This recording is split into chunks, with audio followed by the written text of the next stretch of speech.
अशोक जी, नीलिमा जी, राधे राधे राधे। राधे राधे। महाराज जी आपके चरणों में कोटि कोटि प्रणाम। महाराज जी यूट्यूब में आपको देखकर, आपकी वाणी सुनकर, कीर्तन सुनकर एक अलौकिक अद्भुत आनंद की अनुभूति होती है और वो खिंचाव यहाँ खींच लाया महाराज जी। महाराज जी एक प्रश्न में त्रुटि हो तो क्षमा कीजिएगा। महाराज जी ठाकुर श्री रामकृष्ण परमहंस जी और आपके जीवन और उपदेशों में एक अद्भुत समानता से दिख रही है महाराज जी। विशेषता महाराज जी, रामकृष्ण परमहंस जी ने कहा था कि वो 100 वर्ष के बाद इस पृथ्वी पे कलकत्ता के दक्षिणेश्वर काली मंदिर से उत्तर पश्चिम दिशा में पुनः आएंगे। महाराज जी कानपुर भी ऐसा ही कलकत्ता से उत्तर पश्चिम। महाराज जी तो क्या कोई ऐसी? नहीं, हम तो उन महापुरुषों के दास हैं, उनकी चरण रज के प्रताप से। हाँ, बोल जो रहे हैं वो उन्हीं की जूठन बोल रहे हैं, जो बोल रहे हैं वो उन्हीं की जूठन बोल रहे हैं, महापुरुषों की ही बातें बोल रहे हैं। लेकिन वो तो गुरुजन हैं, वो आचार्य जन हैं, वो महापुरुष जन हैं, हम उनके बच्चे हैं, हम उनकी शरण में हैं। कपिल जी उज्जैन से। श्री हरिवंश महाराज जी। श्री हरिवंश, राधे राधे महाराज जी। महाराज जी भगवत साक्षात्कार एवं भगवत प्रेम में क्या अंतर है? भगवत प्रेम की प्राप्ति भगवत कैसे? प्रेम से ही भगवत साक्षात्कार होता है। जब तक भगवत प्रेम नहीं होता तब तक भगवत साक्षात्कार नहीं होता। हरि व्यापक सर्वत्र समाना और प्रेम ते प्रगट होए मैं जान। भगवान प्रेम से ही प्रकाशित होते हैं। मिले न रघुपति बिन अनुरागा, किए कोट जप जोग विरागा। अनुरागा का मतलब प्रेम ही होता है, भगवान बिना प्रेम के नहीं मिलते हैं।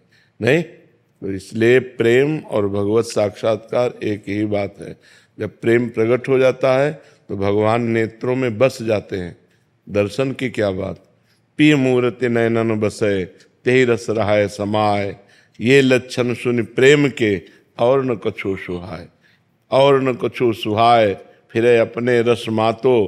कुटुम देह ते जाय, छूट सब ही विधि नातो। प्रिया प्रीतम के प्रेम रस में जब चित्त डूबता है तो हमारे नेत्रों में बस जाते हैं। जैसे गोपीजन महान प्रेमी है तो वो कह रहे जित देखूं तित श्याममयी है। मैं जिधर देखती हूँ उधर श्याम सुंदर दिखाई दे रहे हैं।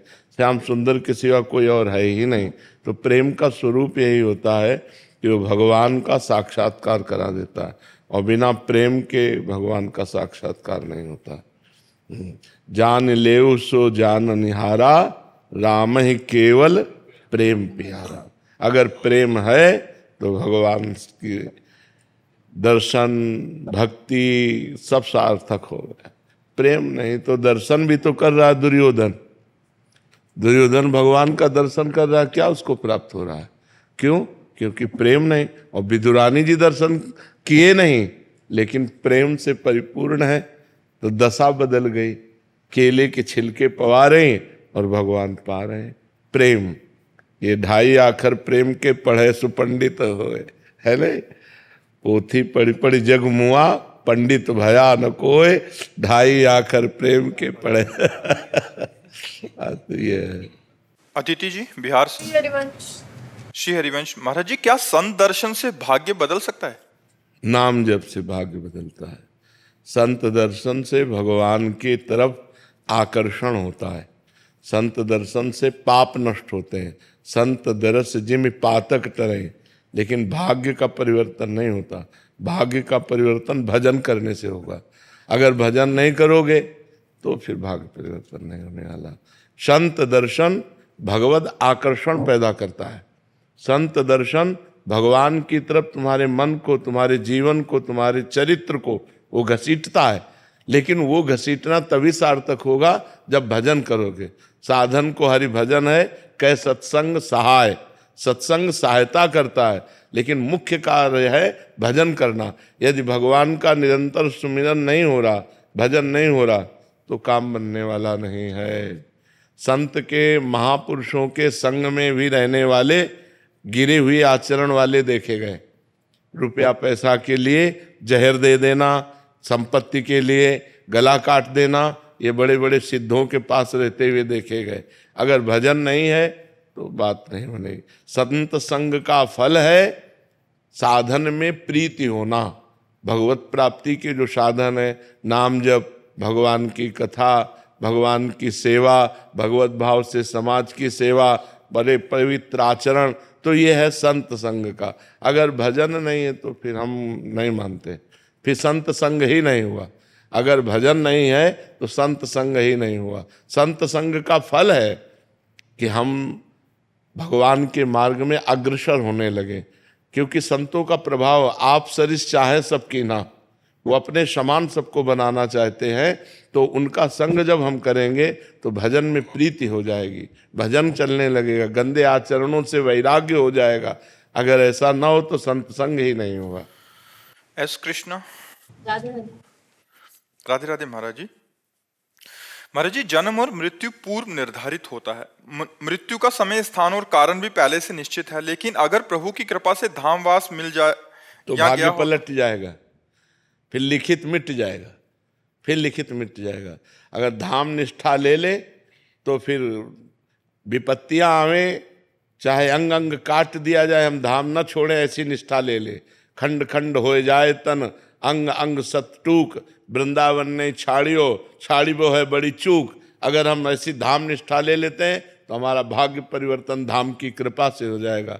धाम सच्चिदानंदमय है, नहीं हमारे भाग्य में नहीं लिखा कि वृंदावन धाम में मृत्यु होगी, चाहे जिससे ज्योतिषाचार्य से दिखवा लो। लेकिन भजन और निष्ठा के प्रभाव से जीव का इसी जन्म में कल्याण हो जाता है, परम पद मिल जाता है, भगवत कृपा से उसका भाग्य परिवर्तन हो जाता है। ये सब अलौकिक कार्य उसके हो जाते हैं जो निष्ठावान होता है। धामनिष्ठ, नामनिष्ठ, गुरुनिष्ठ, इष्टनिष्ठ, निष्ठावान में ही चमत्कार प्रकट होता है कि भाग्य परिवर्तन हो जाता है। इसलिए निष्ठावान बने। और ये सत्य है कि धाम निष्ठा, पुरी निष्ठा, ये जीव के भाग्य का परिवर्तन। जैसे काशीपुरी है, अब आप आजीवन के लिए वास ले लें तो वहाँ मच्छर को भी मोक्ष प्राप्त होता है, मनुष्य की क्या बात। भगवान विश्वेश्वर विश्वनाथ जी वहाँ कीड़ा मकोड़ा को भी मोक्ष पदवी प्रदान करते हैं। और ये वृंदावन धाम है, यहाँ तो भगवान शिव भी चरण रज लेने की लालसा करते हैं। तो अगर यहाँ की निष्ठा ले ले, भाग्य परिवर्तन हो जाए तो कोई आश्चर्य की बात नहीं। जे रेणु पर मरिबो मंगल आए, अगर यहाँ शरीर छूटता है तो निश्चित भगवत प्राप्ति होती है। ये भगवान का धाम है। श्रीकांत जी, जर्मनी से। राधे राधे। राधे राधे महाराज जी। महाराज जी, आप कह रहे हैं कि महाभारत में पांडु राजा और उनकी धर्मपत्नी ज्ञान देते हुए कहते हैं कि जब मनुष्य को सत्य का बोध होता है, मृत्यु लोक त्यागने पर उसे 3 ऋण चुकाने पड़ते हैं, देव ऋण, ऋषि ऋण और पितृ ऋण। महाराज जी, इसमें देव ऋण जो दान धर्म से चुकाया जाता है, इसमें दान धर्म का मतलब कौन सा है महाराज जी? देव ऋण को दान के द्वारा। देखो, जब हम भगवान का भजन करते हैं, एकादश स्कंद में भागवत में लिखा है, जो भगवान श्री कृष्ण का भजन करता है वो तीनों ऋणों से मुक्त हो जाता है। अगर भजन ना करे तो ये दान पुण्य जीव को सदगति नहीं प्रदान कर सकते, उच्च लोकों की प्राप्ति करा सकते हैं। देवलोक प्राप्त हो सकता है, पितृलोक प्राप्त हो सकता है, तपलोक प्राप्त हो सकता है, महारलोक प्राप्त हो सकता है, यहाँ तक कि ब्रह्मलोक तक। तो ब्रह्मलोक तक आने जाने का क्रम बना हुआ। आ ब्रह्म भुवनान लोकान पुनरावर्तिनो अर्जुन, भगवान कहते हैं। और आ ब्रह्म स्तंभ पर्यंतम सर्वम मायामयम जगत, सत्यम सत्यम पुनः सत्यम हरिर नामयु केवलम। यदि दान पुण्य के बल से तो लोकों की प्राप्ति हो सकती है, मोक्ष की नहीं, या भगवत प्राप्ति नहीं हो सकती। तो ऋण मुक्त तभी माना जाए जब भगवत प्राप्ति हो जाए। अगर भगवत प्राप्ति नहीं है तो कोई ऋण मुक्त नहीं हुआ। मनुष्य जीवन का जो परम कर्तव्य है वो भगवत प्राप्ति। सो परत्र दुख पावई, सिर धुनि धुनि पछताए, काल ही कर्मय ईश्वर मिथ्या दोष लगाए। जो न तरय भव सागर, असमाज नर पाए, सुअति निंदक मंदमति, आत्महनन गति जाए। वो आत्महत्या है, चाहे जो ऋण पूरा कर ले, यदि भगवत प्राप्ति नहीं करता। मनुष्य जन्म भगवत प्राप्ति के लिए मिला हुआ है। तो मातृ ऋण, देव ऋण, पितृ ऋण, ऋषि ऋण, सबसे ऋण हो जाता है जब भगवान की प्राप्ति हो जाती है। शीला जी।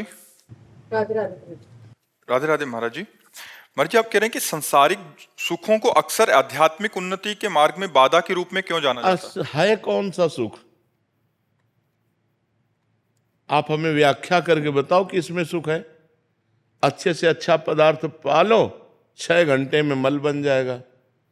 पा के तुरंत बमन कर दो तो देखने लायक नहीं रहेगा। क्या सुख है? इतनी बड़ी रसेंद्रिय है या बस इतने के लिए सारे पाप हो रहे हैं। और आओ बढ़ के सुख में, 2 ही सुख संसार में सबसे ज्यादा महान है, खाने को अच्छा मिले और भोगने को मिले। रसेंद्रिय और जनेन्द्रिय, शिष्णोदर परायण, शिष्ण जनेन्द्रिय और उदर परायण, रसेंद्री, ये दो ही सुख है। जितना रुपया पैसा जो भी किया जाता है वही दो ही सुख के लिए किया जाता है, अच्छा खाने को मिले, अच्छा भोगने को मिले। तो पहले आकर तो व्याख्या कर दिया कि अगर आप उसको खा के तुरंत वमन कर दें तो देखने लायक न रहे, और अगर 6 घंटे रुक गया तो मल, दुर्गंध युक्त मल बन जाएगा। तो वो सुख है क्या जो 6 घंटे में अनित्य है, नाशवान है? वो सुख कैसे हो सकता है? वो तो केवल हमारी वासना है। दूसरा, काम भोग, जो शिष्णोदर परायण जन है, काम भोग जनेन्द्री का। तो जनेन्द्री का सुख कहाँ निर्धारित किया गया है? मलमूत्र के द्वारों में। क्या उन मलमूत्र के द्वारों में सुख भोग कर हम कभी तृप्त या शांत हो सकते हैं? आप लोग तो सब गृहस्थ धर्म में हैं। क्या आपको तृप्ति मिली कि अब कछ नाथ न चाहिए मोरे, दीन दयाल अनुग्रह तोरे? जो इन इंद्रियों के भोगों के परायण हो गया वो महापाप कर बैठता है। इंद्रिय सुख ये जादू का तमाशा है। खाओ जैसे जादू की वस्तुएं, तृप्ति नहीं होगी। ऐसे ये माया की वस्तुएं हैं। मां माने नहीं, या माने जो नहीं है पर भास रही है, उसका नाम माया है। तो ये जो इंद्रियों के भोग हैं ये हमारे समय को नष्ट करते हैं, हमारे चिंतन को नष्ट करते हैं, और हमारा जो चिंतन भगवान का होना चाहिए वो भोगों का होता है। जो हमें इस बार चिंतन करके भगवत प्राप्ति करनी थी वो हम भोगों का चिंतन करके भगवत प्राप्ति रहित दुर्गति को चले जाते हैं, इसलिए भोग मना किए गए। धर्मयुक्त भोगों को भगवान ने अपना स्वरूप बताया है, धर्मयुक्त काम को भगवान ने अपना स्वरूप बताया। जैसे आप पति पत्नी हैं और आप धर्म के अनुसार भोग भोगते हैं तो आपको भगवत प्राप्ति हो जाएगी। लेकिन पत्नी दूसरे किसी पुरुष से और पति किसी दूसरी स्त्री से, ये नरक की प्राप्ति का हेतु होगा। धर्म विरुद्ध भोग नरक की प्राप्ति का हेतु है, धर्म युक्त भोग भगवान की प्राप्ति। भोगों को मना नहीं किया गया, भोगों को मना नहीं किया गया। भोगों को धर्मयुक्त भोगो, धर्म की सीमा के अंतर्गत भोगो। अगर जैसे विरक्त 2 मार्ग हैं, प्रवृत्ति मार्ग और निवृत्ति मार्ग। अब प्रवृत्ति मार्ग के लिए भी भोग है, वो अपने शरीर पोषण के लिए भोजन करे, अपने योग साधना के लिए अपनी जो अनुकूलता है उनको धारण करे, लेकिन वो अन्य गृहस्थ धर्मों को न भोगे। गृहस्थ धर्म में वो अन्य धर्म विरुद्ध भोग न भोगे, वो धर्मयुक्त भोग भोगे, तो दोनों को भगवत प्राप्ति हो जाएगी, चाहे वो गृहस्थ हो चाहे विरक्त हो। लेकिन मनमानी आचरण करने वाला, अधर्म आचरण करने वाला, पाप आचरण करने वाला, वो तो नरक जाएगा, उसकी तो दुर्गति होगी। यहाँ भी डिप्रेशन, अशांति, दुख, चिंता, शोक, भय, और मरने के बाद नरक की प्राप्ति होगी। इसलिए भोगों को मना किया गया है कि अधर्मयुक्त भोग भोगने से हमारा मन मलिन होता है, गंदा चिंतन बना रहता है, व्यर्थ चिंतन बना रहता है, ओवर थिंकिंग रहती है, जिसके कारण हमारा भगवत चिंतन छूटता है और हमारी भगवत प्राप्ति का जो योग महान सिद्ध ये शरीर मिला है वो व्यर्थ में नष्ट हो जाता है। विजय शुक्ला जी, उत्तराखंड से। राधे राधे राधे महाराज जी। महाराज जी, मैं पेशे से वकील हूँ। श्री जी की कृपा से गरीब एवं असहाय लोगों की मदद निःशुल्क करता हूँ, परंतु कुछ लोग मेरे पास आते हैं और कहते हैं मैं गरीब हूँ और मैं बिना कुछ सोचे समझे उनकी मदद निःशुल्क कर देता हूँ, लेकिन बाद में पता चलता है कि श्री जी ने उन्हें पैसे देने लायक बनाया, परंतु झूठ बोलकर मेरे निःशुल्क काम को करा लेते हैं, जिससे मेरे मन में उनके प्रति दोष भाव आ जाता है। महाराज जी, अन्य जो आना भी चाहिए, क्योंकि वो अपराध करते हैं, वो गलती जब उनको देने की योग्यता है। तो ऐसा आपका प्रचार प्रसार है क्या कि गरीब का निःशुल्क कर देते हैं? मैंने गुरुजी अपने जैसे कार्ड वगैरह है तो उसको नहीं, लिखना नहीं चाहिए, ये गलती है आपकी। लिखना नहीं चाहिए, परिस्थिति देखनी चाहिए, लिखना नहीं चाहिए। आपको प्रकाशित नहीं करना चाहिए कि मैं गरीब को निःशुल्क वकालत देता हूँ, ऐसा नहीं करना चाहिए, क्योंकि धन की भी आवश्यकता है, परिवार पोषण के लिए, संसार की जो आवश्यकताओं की पूर्ति के लिए अर्थ की आवश्यकता है, तो ये लिखना उचित नहीं। इस लिखने से क्या है, जैसा आप बोले ना, जो अनाधिकारी लोग हैं वो छल कपट करके आपका दुरुपयोग करेंगे, आपकी इस करुणा का, आपकी कृपा का दुरुपयोग करेंगे। इसलिए कार्ड से ये तो हटवा दीजिए। और इसके बाद परिस्थिति देखिए, मान लो गरीब है तो आप 500 की जगह आप 200 दे दीजिए, और जब वो रो के कह रहा है मेरे पास 200 रुपये भी नहीं है, तो आपने तो पहले ही ठान रखा है फ्री करने का, चलो देखते हैं फिर। उसमें भी ऐसा लगे कि हाँ वास्तविक ये गरीब है, तो फिर कार्य कर दिया। नहीं तो ऐसे छली कपटी लोग, दम्भी लोग ऐसे बहुत है, नाटकी लोग। पाए जान जगत में सब जन कपटी कुटिल कलयुगी टंचु, जो सीधे सरल स्वभाव करुणा स्वभाव का दुरुपयोग कर लेते हैं। इसलिए कार्ड से तो हटा दीजिए और सावधान रहिए, सावधान दृष्टि में देखिए, वो पता चल जाता है उसका बैठना उठना चाल कपड़ा लत्ता, उससे सब पता चल जाता है कि आदमी किस योग्य है। छली कपटी आदमी में अलग दिखाई देता है जी। अंकित तिवारी जी।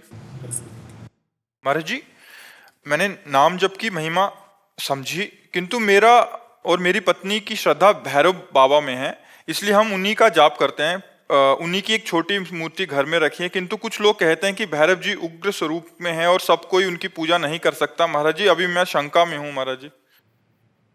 नहीं, भगवान के सब स्वरूप हैं, किसी भी रूप की आराधना कर सकते हो। है तो उग्र रूप, तमोगुण में रूप है उनका। तो अगर हम उग्र स्वरूप से भी जुड़े हैं तो हमारा वो विनाश तो करेंगे नहीं ना, हमारा मंगल ही करेंगे, क्योंकि हम उनके दास हैं, हम उनके सेवक हैं। तो आप सेवा करो, आप उनका सुमिरन करो, वो मंगल ही करेंगे, हम मंगल तो करेंगे नहीं ना। हाँ विकास जी। राधे राधे महाराज जी। जी। महाराज जी, आपके चरणों में कोटि कोटि प्रणाम। महाराज जी, वो कौन सी परिस्थिति है जिसमें माँ बाप बच्चों का परित्याग कर सकते हैं?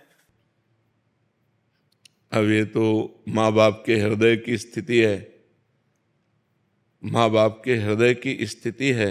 नहीं, किसी भी परिस्थिति में बेटे का त्याग कर देना तो, या माँ पिता का त्याग कर देना, या तो बहुत अधार्मिक प्रवृत्ति का हो तो त्याग किया जा सकता है। जाके प्रिय न राम वैदेही तजिए ताहि कोटि वैरिशम यद्यप परम स्नेही।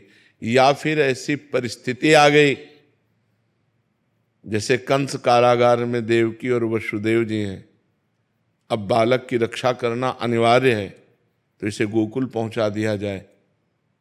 तो फिर वो नवजात शिशु भगवान सच्चिदानंद इतने सुंदर, जो प्राण निकल रहे थे कि कैसे इनको दूर करूं, पर उनको पहुंचाना पड़ा गोकुल। और भगवान से बहुत समय तक के लिए दूरी बनी रही। 11 वर्ष तक भगवान लीला करके जब मथुरा गए तब देवकी वसुदेव जी से मिले जा करके। तो ऐसी परिस्थितियां कि हमें बच्चे की जान बचानी है तो फिर बच्चे को दूर कर दिया गया, या फिर बच्चा बड़ा होकर के बहुत अधार्मिक प्रवृत्ति का है तो माता पिता उसका त्याग कर सकते हैं। अन्यथा मुझे ऐसा कोई मार्ग नहीं दिखाई देता जिससे पुत्र का त्याग किया जा सके या पुत्र अपने माता पिता का त्याग कर सके। वो बच्चा ऐसा है कि गलत मार्ग पे चल रहा है। हाँ वही। और वो मरने की धमकी दे बार बार। जब अधर्म में चलेगा पापाचरण करेगा तो धमकी दे, चाहे ना दे, मरा हुआ ही है। बात समझो, माता पिता को समझ लेना चाहिए, क्योंकि जब अधर्म का आचरण करेगा तो आज नहीं कल या तो जेल जाएगा और या फिर बुद्धि भ्रष्ट होगी और सुसाइड करेगा। पाप के यही फल होते हैं, या स्वयं इतना डिप्रेशन में पहुंच जाएगा कि सोचने लगेगा। तो अधर्म आचरण का फल तो यही है। इसीलिए कहा कि यदि आधार्मिक प्रवृत्ति का हो तो फिर क्या किया जा सकता है, दूसरा उपाय नहीं। परिवार की रक्षा के लिए उसका त्याग अनिवार्य हो जाता है। वैसे बहुत कठिन होता है ऐसी परिस्थितियों में, क्योंकि पुत्र है, कैसा भी पुत्र हो, पुत्र तो पुत्र ही होता है। पर जब अधर्माचरण करने लगता है तो धर्मात्मा पिता, धर्मात्मा परिवार को बहुत क्लेश होता है। इसीलिए बच्चापन से बच्चों को संभालना चाहिए, छोटे बच्चों को धर्म का उपदेश करना चाहिए, नाम जप करवाना चाहिए, पूजा पाठ में बैठाना चाहिए। माता पिता जबरदस्ती उनसे कह के रोज चरण छुआने चाहिए, जिससे उनके संस्कार बने। अब वो जब बड़े हो जाते हैं तो व्यसन करने लगते हैं, व्यभिचार करने लगते हैं, तो उनकी बुद्धि भ्रष्ट हो जाती है। ये जो गर्लफ्रेंड बॉयफ्रेंड चला है ना, ये व्यभिचार बुद्धि भ्रष्ट कर देता है। तो अधर्माचरण से कभी किसी को सुख या शांति की प्राप्ति नहीं होती। तो ऐसे अधार्मिक पुत्र से यदि पूरे परिवार की हानि हो रही हो तो उसका त्याग कर देना चाहिए। जैसे शरीर के किसी अंग में कैंसर हो जाए तो हम उस अंग को कटा देते हैं, ऐसे ही बहुत प्रिय अंग होने पर जैसे कटा देते हैं, ऐसे बहुत प्रिय संबंधी हो, लेकिन यदि वो भगवान से विमुख आचरण करने वाला, अधर्माचरण करने वाला है तो उसका त्याग ही उचित है। आजकल यही तो धमकियां बच्चों को छूट दिला दिए, मम्मी पापा भयभीत हो गए, अब वो पूरा जीवन बर्बाद कर लिया अपना। ये बच्चे क्या करते हैं, अब 3-3 बॉयफ्रेंड, 4-4 बॉयफ्रेंड, ये हमारे सनातन धर्म की रीति थोड़ी है। अपने पति के लिए यमराज तक से लड़ जाने वाले देश के हम वासी हैं।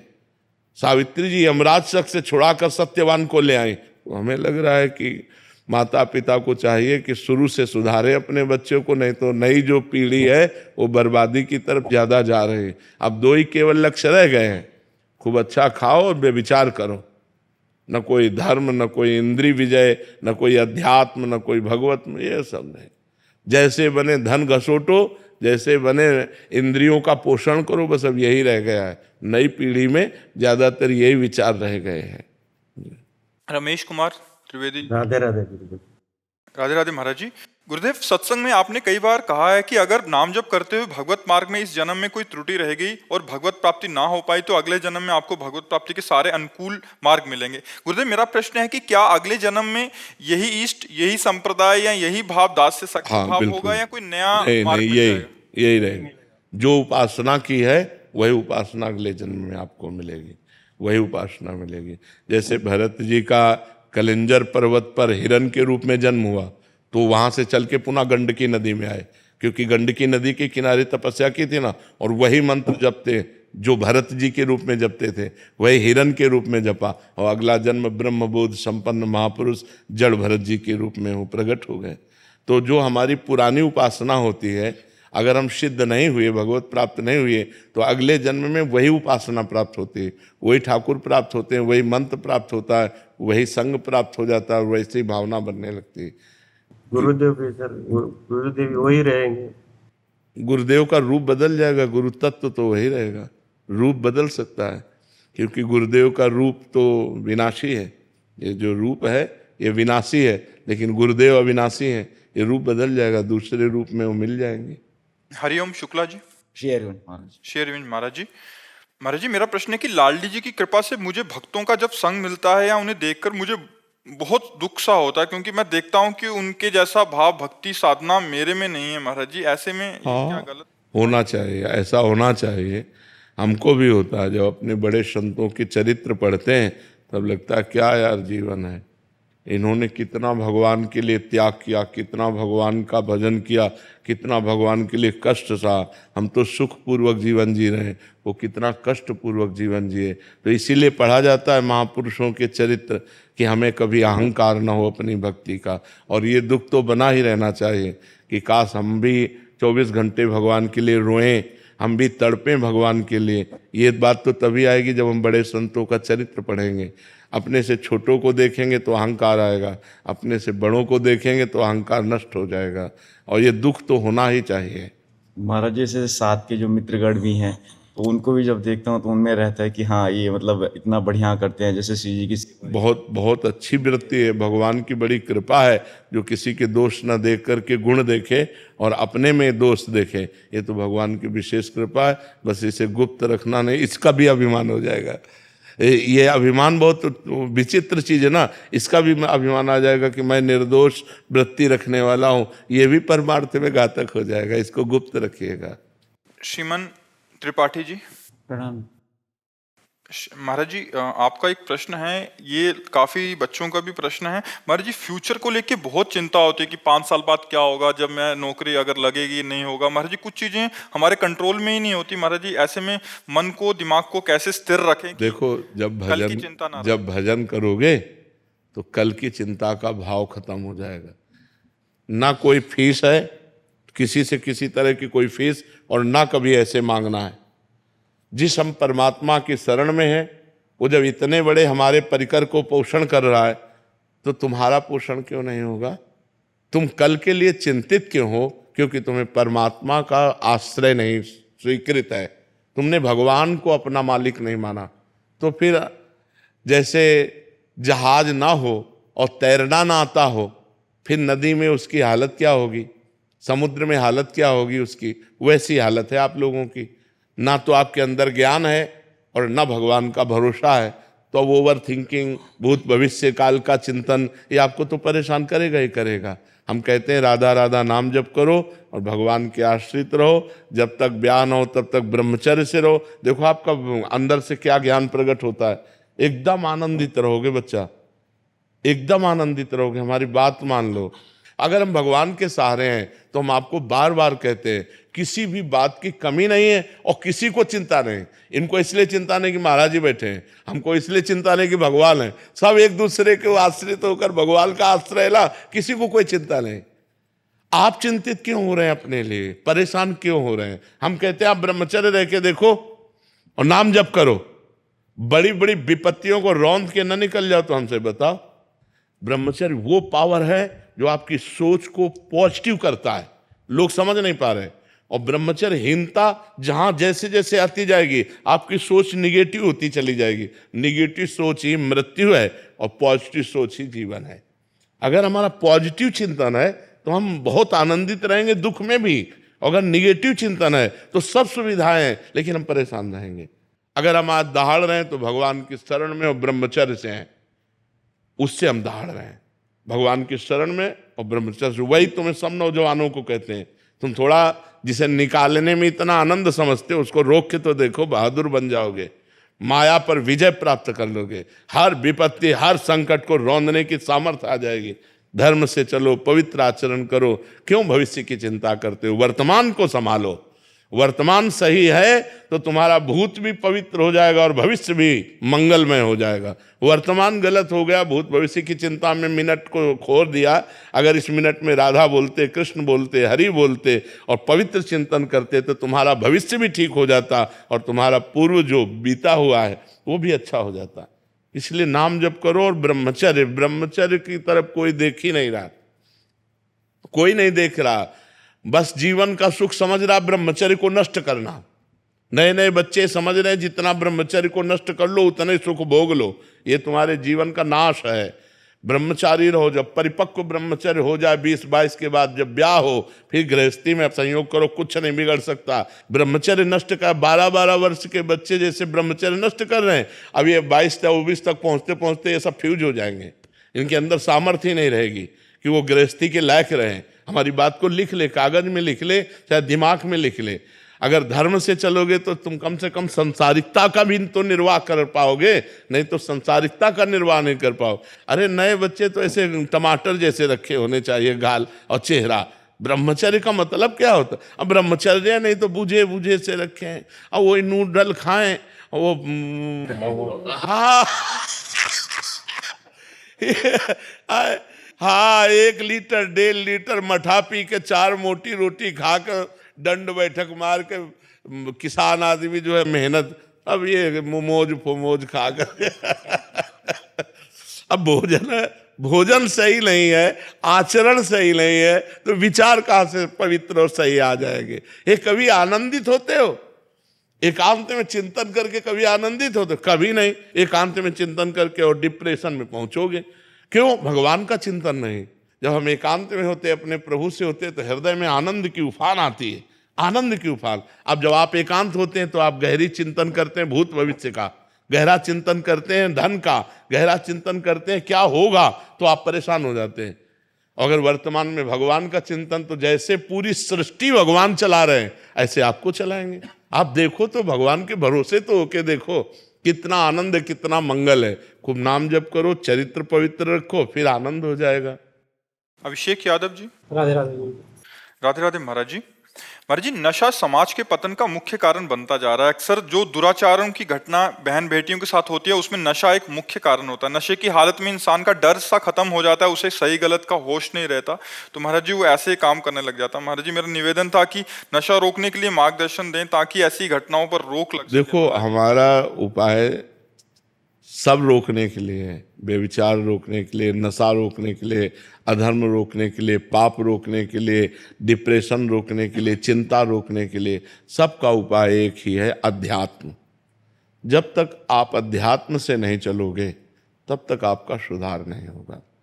अध्यात्म से एक भय पैदा हो जाता है, मैं ये पाप कर्म नहीं करूँगा, अरे ये निंदनीय। आज हजारों या हम लाखों कह सकते हैं, लाखों हमारे नौजवान भाई नशा छोड़ दिए, शराब छोड़ दिए, मांस छोड़ दिए, गंदी बातें छोड़ दी, यहीं आके बताते हैं कि हमको 1 वर्ष हो गया छोड़े, हमें 6 महीना हो गया, हमें साल भर हो। तो अध्यात्म ही तो छुड़वा रहा है। जैसे जैसे वो अध्यात्म सुन रहे हैं, अध्यात्म को धारण कर रहे हैं, वैसे वैसे गंदे आचरण त्यागते जा रहे हैं। अभी अगर नौजवान भाई थोड़ा अध्यात्म की तरफ झुकें तो इनका सुधार हो। अब अध्यात्म से मतलब नहीं, केवल अब नौजवानी है और धर्म को कभी जाना नहीं, शास्त्र पढ़ा नहीं, संत संग किया नहीं, तो बस मनमानी आचरण चल रहा है, मनमानी आचरण चल रहा है। जो जितना गंदा जीवन जी सके वही उतना अपने को श्रेष्ठ मान रहा है।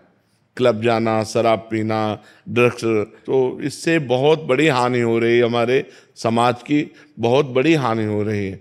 अब एक गृहस्थी में जो नया लड़का ब्याह करना चाहता है वो बहुत डर गया है। पति पत्नी में विश्वास चला गया। जहाँ एक प्राण 2 देह माने जाते थे, पति पत्नी का मतलब एक प्राण 2 देह, देखने में 2 हैं लेकिन दोनों एक हैं, वहाँ अब ये दशा है। बड़ा समय विचित्र आ गया है, बड़ा समय विचित्र आ गया है। मतलब अब किस पर विश्वास करें, विश्वास किस पर करें? कम से कम ये होता था कि सुहाग भर लिया तो अपने सुहाग की रक्षा करेगी, वही अपने सुहाग को। तो बड़ा विचित्र है, बड़ा विचित्र समय आ गया है। अध्यात्म के बिना आपके प्रश्न का समाधान नहीं है। जब तक लोग अध्यात्म से नहीं जुड़ेंगे, संतों से नहीं जुड़ेंगे, तब तक ये नशा और गंदी आदतें नहीं छूटेंगी। जब उनको भगवान का थोड़ा ज्ञान हो, धर्म का ज्ञान हो, तो इंद्रियां पवित्र हो, तो गंदे आचरणों से बचें। तो बिना अध्यात्म के सुधार होना बड़ा कठिन है। ये बहुत गंदा माहौल चल गया। अब इसके सुधार के लिए हमें कोई उपाय नहीं दिखाई देता। एक उपाय है अध्यात्म, उसमें कोई जुड़ना नहीं चाहता। जब तक भगवान से नहीं जुड़ेगा, बुद्धि नहीं पवित्र होगी, तब तक ये धर्म का आचरण कैसे होगा? तो ऐसे व्यभिचार प्रवृत्ति बढ़ गई। बड़ी समस्या है ये, बड़ी समस्या है ये। कि मतलब बच्ची सही है तो बच्चा व्यभिचारी है, बच्चा सही है तो पत्नी व्यभिचारी, बड़ी समस्या आ रही है। अब इसमें जब तक दोनों सही ना हो तब तक आजीवन निर्वाह होना बड़ा कठिन है। और ये गृहस्थी के लिए अनिवार्य है। पति पत्नी में प्रेम होना गृहस्थी के लिए अनिवार्य है, क्योंकि वो तभी चल पाएंगे। और ये बड़ी समस्या हो गई कि वो उनसे प्यार करते हो, उनसे प्यार, तो हमें लगता है कि फिर ब्याह नहीं करना चाहिए। अगर तुमको जिससे प्रेम है उसी से रहो, कम से कम हत्या तो मत करो किसी की। अब आप अपने माता पिता को सुख देने के लिए ब्याह करते हैं और इसके बाद पति या पत्नी की हत्या कर देते हैं तो जेल जाते हैं, पूरा जीवन बर्बाद हो जाता है। बड़ा समस्या है। और नए बच्चे बिना बॉयफ्रेंड गर्लफ्रेंड के अब जीना नहीं चाहते। वो बोलते हैं कि अगर हमारे गर्लफ्रेंड नहीं है तो हमें हमारे मित्र लोग नीचा दिखाते हैं। वो बोले हमारे बॉयफ्रेंड नहीं तो हमारे मित्र लोग ऐसा। ये बड़ा गलत आचरण चल गया है हमारे देश में। ये बड़ी जो नई पीढ़ी के साथ व्यसन और व्यभिचार जुड़ गया। अब बताओ, ये पढ़ाई लिखाई का समय है, उन्नति का समय है कि ये गंदी बातों का समय है? और वो गंदे नशा करते हैं, गंदी आदतें, गंदे व्यभिचार, और फिर दिमाग खराब करके गंदा आचरण ऐसा कर बैठते हैं, आजीवन जेल या तो मर गए। यही आचरण हो रहे हैं। भावेश पांडे जी। राधे राधे।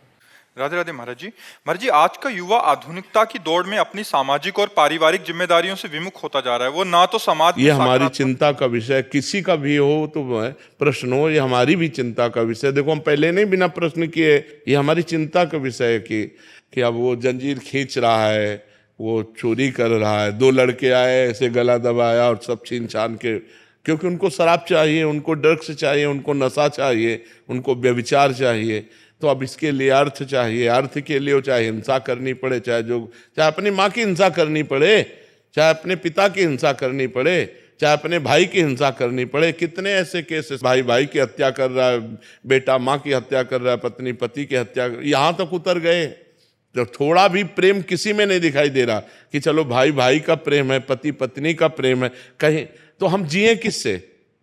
कम से कम गृहस्थी में है तो एक परिवार है, उसमें आपस में प्रेम है।